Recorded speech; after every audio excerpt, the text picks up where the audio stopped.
শোবার ঘরে পানি, গবাদি পশু মাছার উপরে, রান্না বাড়া মাছার উপরে, এইভাবে তো জীবন চলে না। 2 দিন বৃষ্টি হয় তাইলেই আমাদের উঠানে পানি জমে যায়।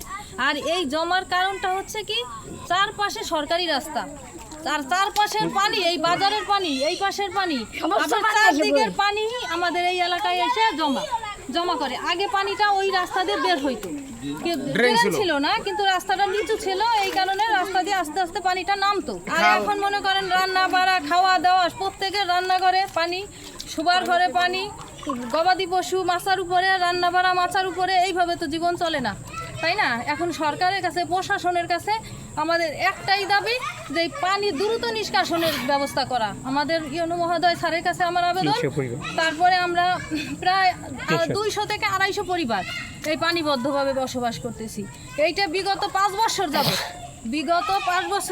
এটা চলতেছে। কিন্তু এতদিন হয়েছে কি, পানিটা আস্তে আস্তে একটু একটু করে নামতো। আমরা এই পানি নিয়েই 5 বছর ধরে বসবাস করতেছি, কিন্তু এত সমস্যা ফেস করি নেই। এবার যেটা করতেছি, এবার মাত্র 2 দিন বৃষ্টিতে ঘরের ভিতরে পানি ঢুকে গেছে অলরেডি।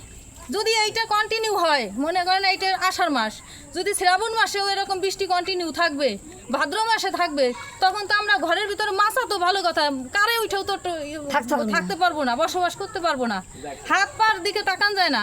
আমি একজন চাকরিজীবী, আমি তো অফিসে যেয়ে হাত পাও বের করতে পারবো না লোকের সামনে। আমি তো বিশাল সমস্যায় আছি, আমি অফিস করতে পারবো না।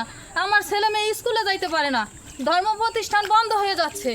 এখন মনে করেন প্রত্যেকটা মন্দিরে প্রত্যেক দিন সন্ধ্যার সময় ধর্মীয় অনুষ্ঠান হয়, আচার হয়, এগুলো বন্ধ হয়ে যাচ্ছে।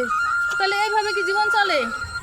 এই জন্য এমপি মহোদয় স্যারের কাছে আমার আবেদন যে এটা নিষ্কাশনের ব্যবস্থা করা হোক। ইউনো স্যার প্রশাসনের কাছে আমার আবেদন যে এটা দ্রুত নিষ্কাশনের ব্যবস্থা করা হোক।